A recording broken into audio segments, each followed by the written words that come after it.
اللہ رب العالمین نے قرآن مجید کی اس آیات کو جب نازل فرمایا، محمد الرسول اللہ صلی اللہ علیہ وسلم اپنی بیوی امہات المؤمنین سیدہ ام سلمہ رضی اللہ تعالی عنہا کے گھر میں اب تشریف فرما تھے۔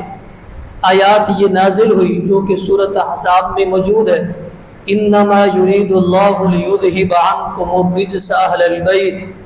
اللہ رب العالمین یہ ارادہ رکھتے ہیں، اللہ تعالیٰ کی یہ چاہت اور تمنا ہے کہ میں آپ کی اہل بیت کو سب کے سب کو میں پاک کر دوں۔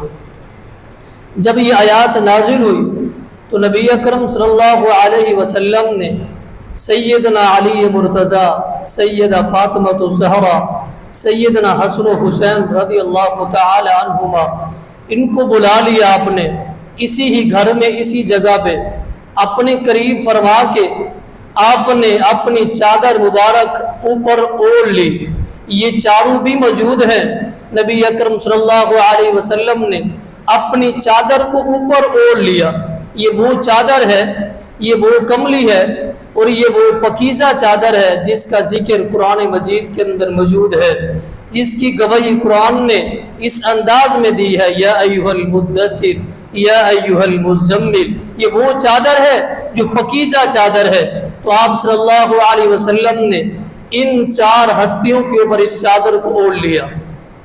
اوڑھنے کے بعد پھر اللہ رب العالمین سے آپ مخاطب ہوئے، ان ہؤلاء اہل البیت، اے اللہ جس طرح تو میری ازواج مطہرات کو ام سلمہ، جویریہ، عائشہ، دیگر امہات المؤمنین سب کو جس طرح تو پاک کرنے کا ارادہ رکھتا ہے، یا اللہ میرے یہ اہل بیت ہیں ان کو بھی پاک فرما دے۔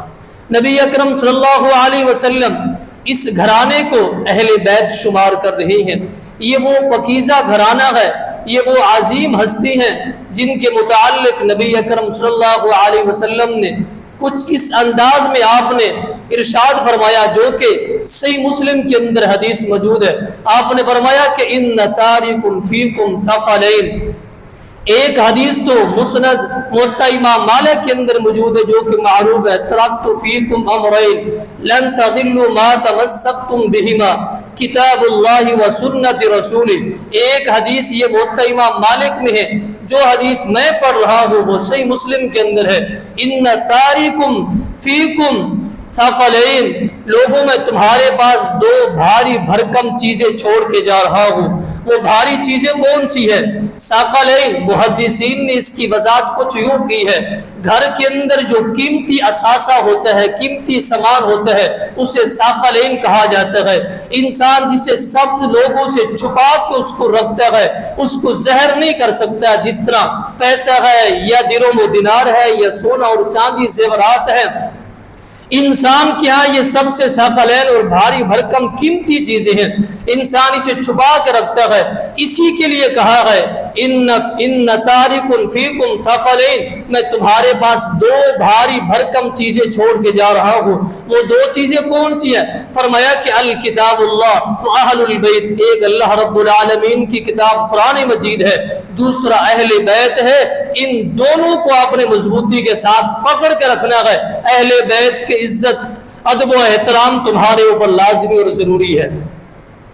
اسی طرح تیسری حدیث ان پاکیزہ ہستیوں کے متعلق نبی اکرم صلی اللہ علیہ وسلم نے کچھ یوں فرمایا، جو کہ جامعہ ترمذی کے اندر یہ حدیث موجود ہے۔ فرمایا کہ لوگوں اپنے رب سے محبت کرو، اپنے رب سے پیار کرو، اپنے رب سے الفت رکھو۔ کیوں؟ وہ تمہارا خالق ہے، تمہارا وہ مالک ہے، اس نے تمہیں پیدا کیا ہے، اس ذات کے ساتھ تو محبت کرو، اور اس کے بعد پھر اس سے محبت کرو جس نے مجھے پیدا کیا ہے، اور اسی طرح میرے اہل بیت سے محبت کرو، کیونکہ اہل بیت کے ساتھ میں محبت کرتا ہوں۔ گویا کہ آپ نے اہل بیت کے ساتھ محبت کی، محمد الرسول اللہ صلی اللہ علیہ وسلم کے ساتھ محبت کی، آپ سے محبت گویا کہ اللہ رب العالمین کے ساتھ محبت ہے۔ نبی اکرم صلی اللہ علیہ وسلم نے ان پاکیزہ ہستیوں کے متعلق، اہل بیت کے متعلق اتنا آپ نے عمدہ الفاظ میں امت کو سمجھا دیا کہ اس طرح ان کا آپ نے ادب و احترام کرنا ہے، اس طرح ان کی تعظیم کرنی ہے، ان کا اکرام کرنا ہے، تمہارے اوپر ضروری ہے۔ اور یہ بھاری بھرکم دو چیزوں میں سے ایک چیز اہل بیت بھی ہے۔ پچھلے خطبہ جمعہ میں جہاں پہ بات چھوڑی تھی وہی اسی کی طرف لے کے آ رہی ہیں۔ آپ نے سنا تھا کس طرح واقعہ کربلا کے اندر دردناک مسلم بن عقیل رحمہ اللہ تعالی کو شہادت دی گئی، آپ کو شہید کر دیا گیا۔ کس طرح کلمہ گو کوفیوں نے شہید کیا ہے، جس میں سب سے بڑا ہاتھ عبید اللہ ابن زیاد کا ہے، اسی طرح دیگر کوفیوں کو بھی شہید کرنے میں بڑا ہاتھ ہے۔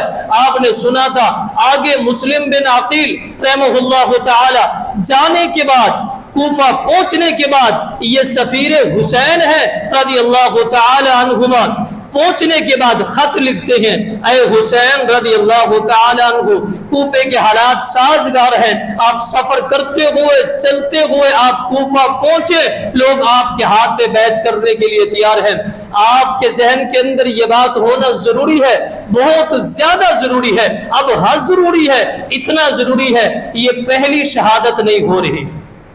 سیدنا حسین رضی اللہ تعالی عنہ کی یہ پہلی شہادت نہیں، ان سے پہلے کئی ایک رسولوں کو شہید کر دیا گیا، بڑی سخت اور درد مندی کے ساتھ رسولوں کو شہید کر دیا۔ جس طرح زکریا علیہ السلام ہے، رسول ہے اللہ رب العالمین کے، لوگوں نے شہید کر دیا۔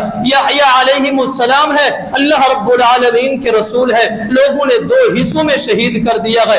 شیش علیہ السلام ہے، لوگوں نے شہید کر دیا ہے، اللہ رب العالمین کے رسول ہے، ان کو تو شہید کیا گیا ہے۔ کچھ ایسے بھی ہیں جن کو شہید کرنے کے اور قتل کرنے کے منصوبے بھی بنائے گئے، یوسف علیہ السلام ہے، اسی طرح یوسف علیہ السلام کے بعد عیسیٰ علیہ السلام کو شہید کرنے قتل کرنے کے منصوبے بنائے گئے، خود محمد الرسول اللہ صلی اللہ علیہ وسلم کو نعوذ باللہ قتل کرنے کے منصوبے بنائے گئے۔ ان سے بعد کیسی شہادت ہوئی؟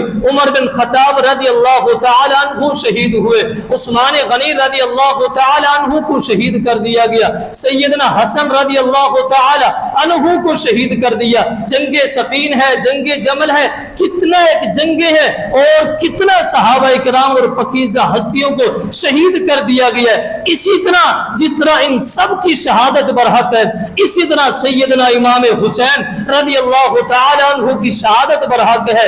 آپ چلتے ہوئے مکہ سے روانہ ہے، آپ کے ساتھ آپ کے اہل بیت بھی ہیں اور حسینی قافلہ بھی آپ کے ساتھ چل رہا ہے، چلتے ہوئے خط وصول ہوتا ہے، آپ سفر کر رہے ہیں، رات کا وقت آتا ہے، رات کے وقت میں اس تاریخی رات میں ایک ایلچی آتا ہے، ایک قاصد آتا ہے، آ کر یہ خبر دیتا ہے، اے حسین رضی اللہ تعالی عنہ، آپ کوفہ نہ جائیں، سیدنا مسلم بن عقیل رحمہ اللہ تعالی کو شہید کر دیا گیا ہے، آپ کوفہ نہ جائیں، رات کا وقت ہے، آپ جتنے بھی آپ کے ساتھ ساتھی تھے، آپ کے رشتہ دار تھے، آپ کے سارے اہل بیت کے فرد جتنے بھی موجود تھے، آپ نے جمع کیا ہے، اسی جگہ پہ جمع کرنے کے بعد آپ نے وہ بتایا ہے کہ وہاں کوفے کے اندر حالات سازگار نہیں رہے، مسلم بن عقیل رحمہ اللہ تعالیٰ کو لوگوں نے شہید کر دیا گیا ہے، اب واپس چلتے ہیں، سارے کے سارے لوگ مسلم بن عقیل رحمہ اللہ تعالیٰ کے بھائی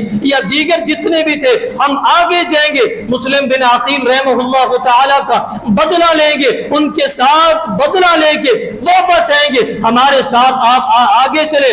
سیدنا حسین رضی اللہ تعالیٰ عنہ ذہن کے اندر یہ سوال آیا، ہو سکتا ہے کوفے جانے کے بعد جتنا یہ حالات خراب ہو چکے ہیں، میرے جانے کے بعد لخت حالات تبدیل ہو سکتے ہیں، صحیح ہو سکتے ہیں، درست ہو سکتے ہیں۔ سفر کرتے رہے، چلتے رہے، کوفہ کے قریب پہنچے ہیں، یعنی 30 میل کا سفر باقی ہے، اس سے پہلے عمر بن سعد کا 1000 کے برابر لشکر سیدنا حسین رضی اللہ تعالیٰ عنہ کے قافلے کو روک لیتا ہے، کہتا ہے کہ آپ عبید اللہ بن زیاد کے لیے میرے ہاتھ پہ آپ بیعت کریں۔ سیدنا حسین رضی اللہ تعالیٰ نے کہا کہ میں آپ کے ہاتھ پہ بیعت نہیں کرتا، کہا آپ آگے نہیں جا سکتے، ان کو روک دیا، اسی جگہ پہ بند کر دیا گیا۔ پھر سیدنا حسین رضی اللہ تعالیٰ عنہ نے اسی جگہ پہ عمر بن سعد کو 3 باتیں کہی، کہا ان تینوں میں سے کوئی بھی ایک آپ مان لے اور میں یہاں سے چلا جاؤں گا۔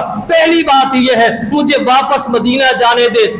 عمر بن سعد کہتے ہیں یہ آپ کی شرط قبول نہیں ہے، آپ کہہ رہی ہیں مجھے کسی سرحد پہ جانے دے، میں کفار کے ساتھ لڑتا ہوا شہید ہو جاؤں۔ عمر بن سعد کہتے ہیں یہ بھی آپ کی شرط قبول نہیں ہے۔ تیسری آپ نے شرط یہ لگائی مجھے آپ چھوڑ دے، راستہ دے، میں خود شام جا کے یعنی یزید کے ساتھ معاملات طے کر لیتا ہوں، مجھے یہاں سے آپ جانے دے۔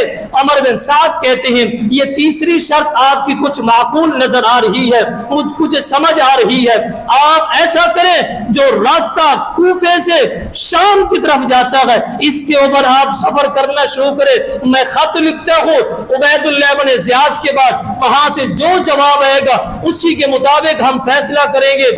سیدنا حسین رضی اللہ تعالیٰ عنہ نے ایسے ہی کیا، جو کوفے سے راستہ شام کی طرف جاتا ہے آپ راستہ شروع کر دیتے ہیں، سفر طے کرنا شروع کر دیتے ہیں۔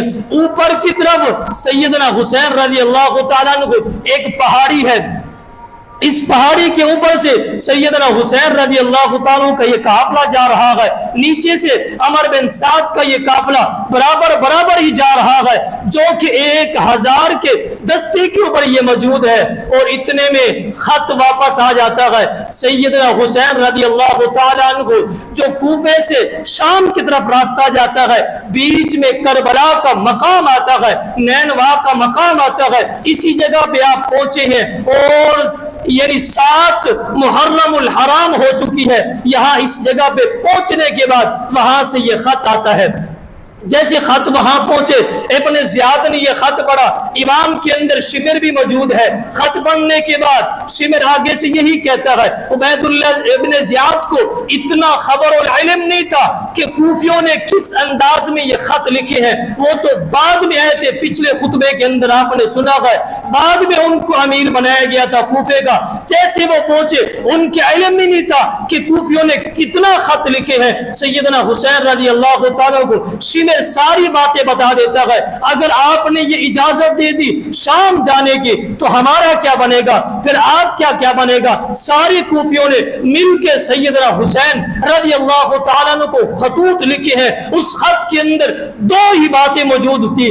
پہلی بات یہ تھی امید تو سنت مٹ رہی ہے، آپ آ جائیں کوفے کے اندر، سنت کو اجاگر کرتے ہیں، بدعات کو لوگ زندگی دے رہے ہیں، ہم آپ کے ہاتھ پہ بیعت کرتے ہیں، سنت کا بول بالا ہوگا، سنت کو زندگی ملے گی۔ ہم نے یہ خط لکھے ہیں سیدنا حسین رضی اللہ تعالیٰ کو، اگر وہ چلے گئے شام کے اندر میری گردن بھی جائے گی، آپ کی گردن بھی جائے گی، ان سارے کوفیوں کی گردن تن سے جدا کر دی جائے گی۔ وجہ کیا ہے کہ ہم نے بلایا ہے، ہم خط لکھ چکے ہیں، آپ ایسا کریں۔ سیدنا حسین رضی اللہ تعالیٰ کو یہ شکار اب ہاتھ میں آیا ہے، اس کو جانے نہیں دیں، آپ اپنے ہاتھ پہ یزید کے لیے بیعت لے۔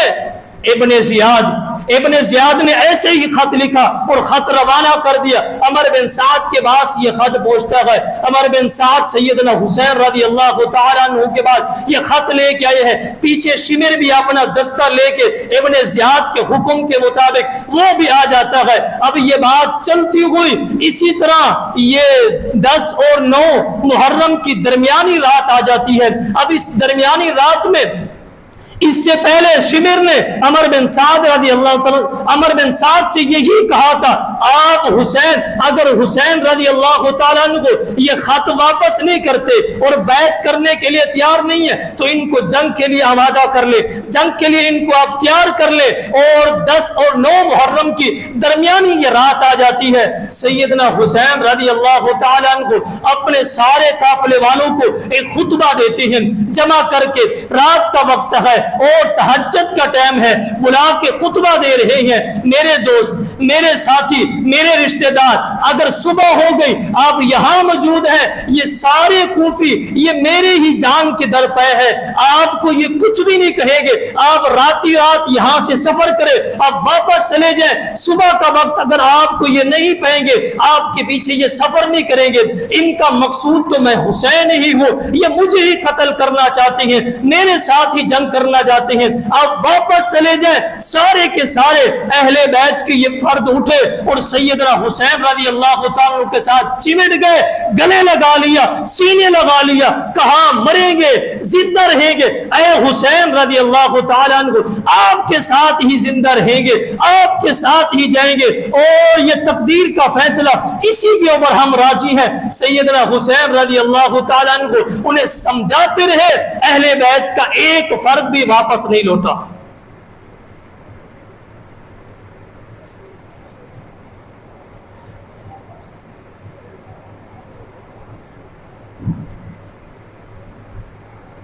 سیدنا حسین رضی اللہ تعالی عنہ سمجھانے کے بعد اہل بیت کا ایک فرد بھی واپس جانے کے لیے تیار نہیں ہے۔ رات گزر جاتی ہے، صبح کا وقت آتا ہے، 10 محرم ہے، جگہ وقت کربلا کا مقام ہے، نینوا کا مقام ہے۔ سیدنا حسین رضی اللہ تعالیٰ عنہ صبح کی نماز پڑھانے کے بعد، نماز ادا کرنے کے بعد، پھر سیدنا حسین رضی اللہ تعالیٰ عنہ ایک خطبہ دیتے ہیں، تاریخی خطبہ ہے جو کہ کوفے والوں کو اور کلمہ گو کوفیوں کو بلا کے آپ خطبہ دیتے ہیں۔ اے کوفیوں سن لو میری بات کو، شریعت نے، قرآن نے جس اصول پہ کسی کو قتل کرنے کی جو شرائط لگئی ہے، بتاؤ میرے اندر کون سی ایسی شرط ہے، میرے اندر کون سا ایسا جرم ہے جو شریعت نے قتل کرنے کی اجازت دی ہے، میرے اندر موجود ہے تو آپ قتل کر سکتے ہیں، میں قتل ہونے کے لیے تیار ہوں۔ کوفے والے سارے کے سارے یہ جواب دیتے ہیں، ان میں سے تو کوئی نہیں ہے، پھر کیوں میرے قتل کے در پے ہو چکے ہو، کیوں میری جان لیوا اور میری جان لینے کے لیے آپ تیار ہو چکے ہو؟ جانتے ہو کوفیوں میں کون ہوں؟ جب مجھے پیاس لگتی تھی نبی اکرم صلی اللہ علیہ وسلم اپنی زبان مبارک میرے منہ کے اندر ڈال کے چسوایا کرتے تھے۔ جانتے ہو کوفیوں میرا مقام کتنا زیادہ ہے، کتنا عظیم مقام ہے۔ جب نبی اکرم صلی اللہ علیہ وسلم سجدے کی حالت میں ہوتے تھے، میں آپ کی اپنی پشت مبارک پر آپ کی پشت پہ سوار ہو جاتا، آپ سجدے کو طویل کر دیتے۔ کوفیوں جانتے ہو ایک وقت ایسا بھی تھا آپ خطبہ ارشاد فرماتے، خطبہ ارشاد فرما رہے تھے، اسی دوران ہم دونوں بھائی آئے اور لڑکھڑاتے ہوئے زمین کے اوپر گر گئے۔ نبی اکرم صلی اللہ علیہ وسلم نے خطبے کو روکا، ہمیں اٹھا لیا، اپنے منبر کے قریب بٹھا کے آپ فرما رہی ہیں، سچ کہتے ہیں قرآن، انما اموالکم و اولادکم فتنہ، اولاد ایک ازمائش ہے، ایک فتنہ ہے، نہیں برداشت کر سکے۔ جانتے ہو نبی اکرم صلی اللہ علیہ وسلم کس قدر میرا گرنا اور میرا زمین کے اوپر گر کے اٹھنا پھر گرنا نبی اکرم صلی اللہ علیہ وسلم کو یہ برداشت نہیں تھا۔ کوفیوں جانتے ہو جس کا گرنا زمین کے اوپر برداشت نہیں ہے، اس کا کٹنا کس قدر برداشت ہوگا۔ نبی اکرم صلی اللہ علیہ وسلم آپ نے کس قدر یہ سمجھایا ہے۔ پھر آپ نے ایک اور بات فرمائی جو کہ بڑی قابل غور ہے،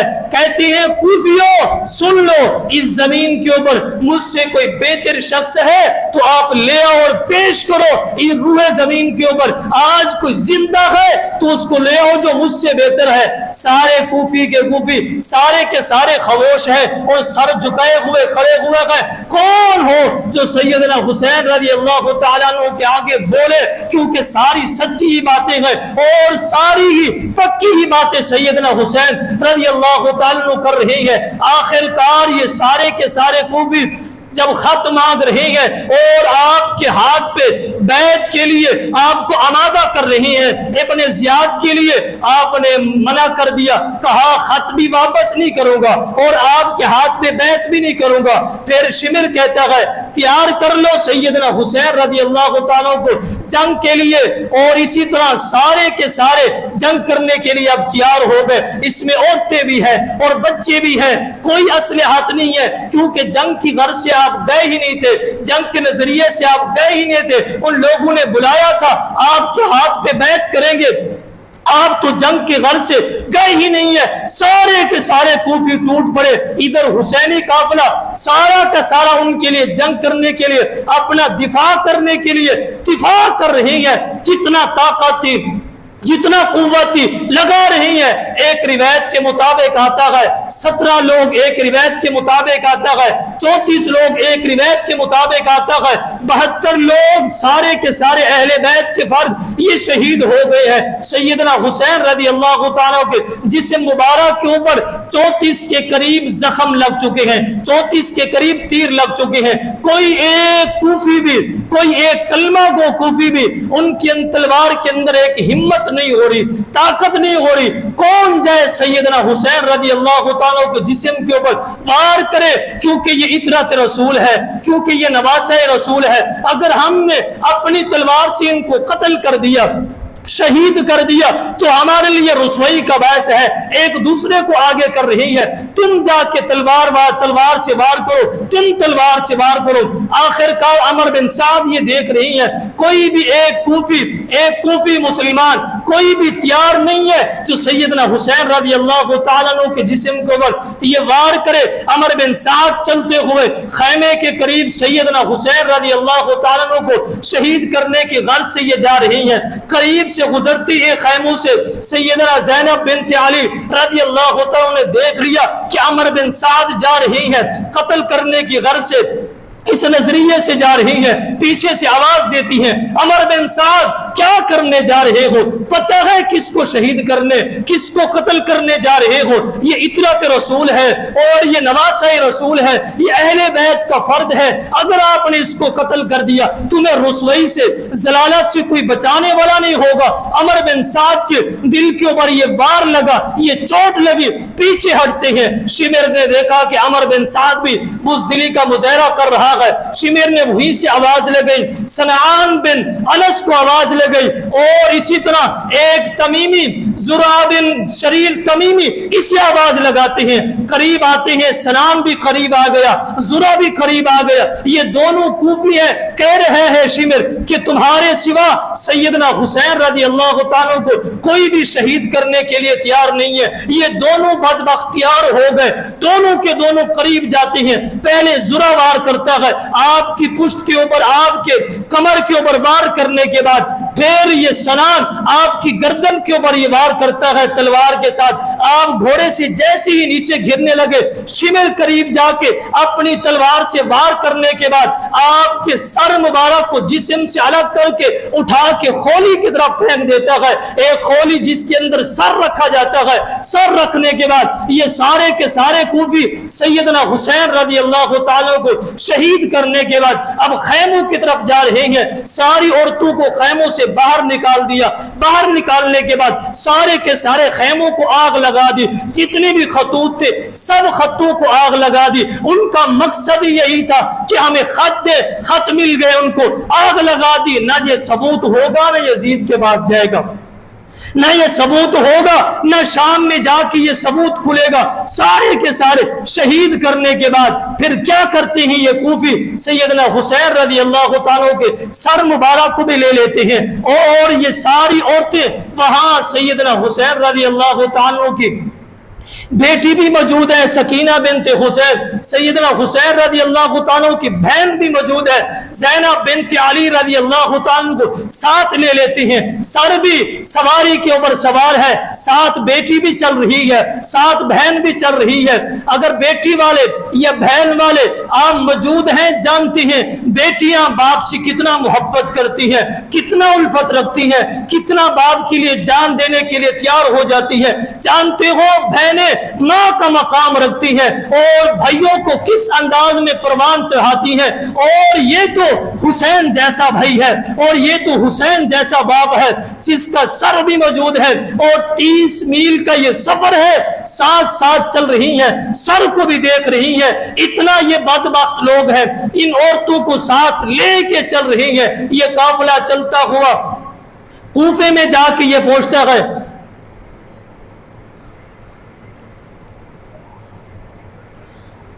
کوفے کے اندر پہنچنے کے بعد سیدنا حسین رضی اللہ تعالیٰ کے سر کو ابن زیاد کی میز کے اوپر رکھ دیا جاتا ہے.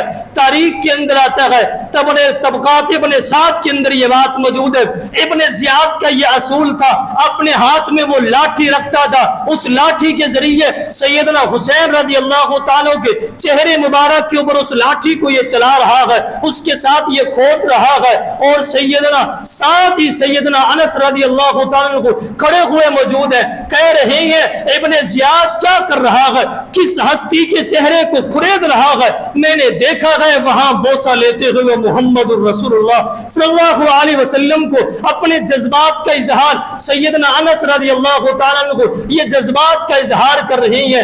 اسی طرح ہی اس سر کو اور جتنے بھی وہاں اہل بیت کے فرد بچے ہوئے تھے سارے کے سارے لے کے اور شام کی طرف چلے جاتے ہیں. جب شام پہنچتے ہیں وہاں جا کے سیدنا حسین رضی اللہ تعالیٰ عنہ کو سر مبارک کو وہاں دفن کر دیتی ہیں. آج بھی شام کے اندر ایک مسجد موجود ہے جس کا نام مسجد الرأس ہے. سیدنا حسین رضی اللہ تعالیٰ عنہ کے سر کے نام پہ ایک مسجد بنا دی گئی ہے. جب یہ قافلہ سارا کا سارا شام سے چلتا ہوا مدینہ پہنچتا ہے, مدینہ کے اندر یہ خبر پھیل جاتی ہے سیدنا حسین رضی اللہ تعالیٰ عنہ کو کوفیوں نے شہید کر دیا ہے. وہاں موجود جہاں سے ہم نے بات شروع کی تھی, جو دوست پہلے موجود تھے ان کے علم میں ہے, جیسے یہ خبر مدینے میں پہنچتی ہے سیدہ ام سلمہ رضی اللہ تعالیٰ عنہ اس وقت یہ حیات ہے, یہ زندہ ہے, خبر ان تک پہنچتی ہے, زاروں قطار یہ رونا شروع کر دیتی ہے اور اپنی زبان سے الفاظ ادا کرتی ہے. کتنا وہ بدبخت لوگ ہیں, اپنے ہاتھوں کو اٹھا کے اللہ رب العالمین سے دعا کرتی ہے, اللہ جن لوگوں نے میرے حسین کو شہید کیا ہے اللہ ان کی قبروں کو آگ سے بھر دے, جہنم کا ایندھن بنا دے.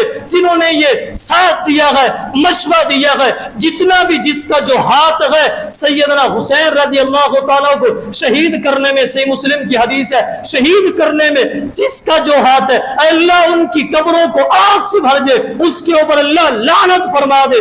سیدہ ام سلمہ رضی اللہ تعالیٰ کو یہ دعا کرتی کرتی زمین کے اوپر گر جاتی ہیں, جیسے گرتی ہیں بے ہوش ہو جاتی ہیں. جب ہوش آتا ہے حدیث صحیح بخاری کے اندر, صحیح مسلم کے اندر, مسند احمد کے اندر موجود ہے, جیسے ہی واپس اٹھتی ہیں ہوش آتا ہے اور بیداری کی حالت میں کہتی ہے میں نے آوازیں سنی ہیں, عجب قسم کی آوازیں آ رہی ہیں جو کہ لوگوں کی آوازیں نہیں, انسانوں کی نہیں, جنات کی آوازیں میں سن رہی ہوں. وہ جنات بھی رو رہے ہیں, زاروں قطار جنات بھی آوازیں نکال رہی ہیں. خبر پہنچی ہے جنات تک سیدنا حسین رضی اللہ تعالیٰ کو شہید کر دیا گیا ہے, ان کلمہ کو کوفیوں نے شہید کیا ہے اور جنات بھی. اور اسی یہ اطرت رسول تھی اور یہ نواسہ رسول ہے. اتنا دردناک یہ شہادت اور اتنا درد مندی یہ شہادت, جہاں تک یہ خبر پہنچتی گئی سیدنا حسین رضی اللہ تعالیٰ کی شہادت کی, جتنے لوگ تھے جنات تھے زاروں قطار رو رہے ہیں, اپنے جذبات کا اظہار کر رہے ہیں. آئیے آخری بات اور بڑی کمال کی بات ہے سیدنا حسین رضی اللہ تعالیٰ عنہ, اور یہ بات اپنے دل کی تختی کے اوپر لکھنے کے قابل ہے. جو لوگ یہ عقیدہ رکھتے ہیں, جن لوگوں کے ذہن کے اندر یہ بات موجود ہے سیدنا حسین رضی اللہ تعالیٰ عنہ کو, یہ لوگ جو اہل حدیث اپنے آپ کو کہنے والے ہیں نہیں مانتے, اس انداز میں مانتے ہیں. ہماری محبت کا اظہار تو دیکھے, انداز تو دیکھے اور طریقہ تو دیکھے, الفاظ تو دیکھے, کس انداز میں اظہار محبت ہے اور ہمارے ایمان کا حصہ ہے. سیدنا حسین رضی اللہ تعالیٰ عنہ کو اہل بیت کے اوپر اللہ رب العالمین نے دو قسم کے اعلیٰ قسم کے تغمے سجا دیا ہے. بڑا اعلیٰ قسم کا تغمہ ان کے سینے کے اوپر سجا دیا ہے. یہ تغمہ کسی اور کے سینے کے اوپر نہیں سجایا, یہ بلندی والا جھنڈا کسی اور کے سینے کے اوپر نہیں سجایا. کتنا بڑی شخصیت ہے, کتنا اعلیٰ شخصیت ہے. آپ تو غور تو کریں, نبی اکرم صلی اللہ علیہ وسلم کیسے سمجھا گئی ہیں۔ پہلا تغمہ اور پہلا یہ جھنڈا اور پہلا یہ بلندی اور یہ پہلا مقام جو سینے کے اوپر رکھ دیا گیا ہے وہ کون ہے؟ سیدنا حسین رضی اللہ تعالیٰ عنہ۔ دو ہی باتیں ہیں۔ پہلی بات، سیدنا حسین رضی اللہ تعالیٰ کو یہ شہادت نصیب ہوئی، اہل بیت کا یہ چشم و چراغ، اس کو شہادت جہاں کہیں بھی ہو، کس حال میں ہو، شہادت کا ایک بڑا رتبہ ہے، شہادت کا ایک بڑا مقام ہے، شہادت ایک قرب الہی کا ذریعہ ہے۔ یہ سیدنا حسین رضی اللہ تعالی عنہ کے سینے کے اوپر اللہ رب العالمین نے یہ سجا دیا ہے۔ دوسرا، سیدنا حسین رضی اللہ تعالیٰ کے سینے کے اوپر ایک ایسا اللہ رب العالمین نے جھنڈا اور ایسی بلندی عطا فرما دی ہے جو کہ غربت کا جھنڈا ہے۔ اب یہ عجب قسم کا الفاظ ہے، شاید کہ آپ کے کانوں میں پہلی مرتبہ یہ گونجے گا، ایک غربت کا جھنڈا اور یہ غربت کا تغمہ جو سیدنا حسین رضی اللہ تعالیٰ عنہ کے سینے کے اوپر اللہ رب العالمین رکھ دیا ہے۔ غربت کا تغمہ کسے کہا جاتا ہے؟ جو اپنی جائے پیدائش سے کسی اور جگہ پہ، اجنبی جگہ پہ جا کے وہ شہید ہو جائے، وہ فوت ہو جائے، اسے غربت کا تغمہ کہا جاتا ہے۔ سیدنا حسین رضی اللہ تعالیٰ عنہ، نبی اکرم صلی اللہ علیہ وسلم کا فرمان بھی ہے جو کہ صحیح مسلم کے اندر موجود ہے۔ آپ فرماتی ہیں کوئی شخص، کوئی انسان اپنی جائے پیدائش جہاں وہ پیدا ہوا ہے اس سے ہٹ کے کسی اور جگہ پہ جا کے وہ فوت ہو جاتا ہے، وہ شہید ہو جاتا ہے، وہ اجنبیت کی حالت میں وہ شہید ہو جاتا ہے، اللہ رب العالمین ایسے بندے کو غربت کا تغمہ عطا فرماتی ہیں اور اتنا مقام، اتنا بلندی دیتی ہیں۔ جس جگہ پہ وہ شہید ہوتا ہے وہیں سے لے کے اس انسان کی جائے پیدائش تک جس جگہ پہ یہ پیدا ہوا، اتنا بڑا سفر اللہ تعالیٰ اس بندے کو جنت کے اندر اتنا مقام عطا فرما دیں گے جو اپنی جائے پیدائش سے دور جا کے شہید ہوا۔ سیدنا حسین رضی اللہ تعالیٰ عنہ کو پہلا مقام، پہلی بلندی تو اس حال میں ملی کہ شہادت کا رتبہ ملا، دوسری بلندی اس حال میں ملی اپنی جائے پیدائش سے اجنبی جگہ پہ جا کے شہید ہوئے، غربت کا تغمہ ملا اور نبی اکرم صلی اللہ علیہ وسلم کے فرمان پہ بالکل یہ فٹ آ رہی ہے۔ وہاں کربلا سے لے کے مدینہ تک یہ جتنا مقام ہے کل قیامت کے دن جنت کا مقام ہوگا۔ اللہ رب العالمین اتنا بڑا مقام سیدنا حسین رضی اللہ تعالیٰ کو عطا فرما دیں گے۔ یہ تقدیر کا فیصلہ تھا جو رب نے اپنی تقدیر میں لکھا ہوا تھا۔ سیدنا حسین رضی اللہ تعالیٰ مکہ مدینہ سے چلتے ہوئے مکہ پہنچیں گے، مکہ سے چلتے ہوئے کوفے سے اور نینوا کے کربلا کے مقام میں پہنچیں گے، وہاں شہید ہوں گے۔ اللہ رب العالمین یہ مقام عطا فرما دیں گے۔ وما علینا الا البلاغ۔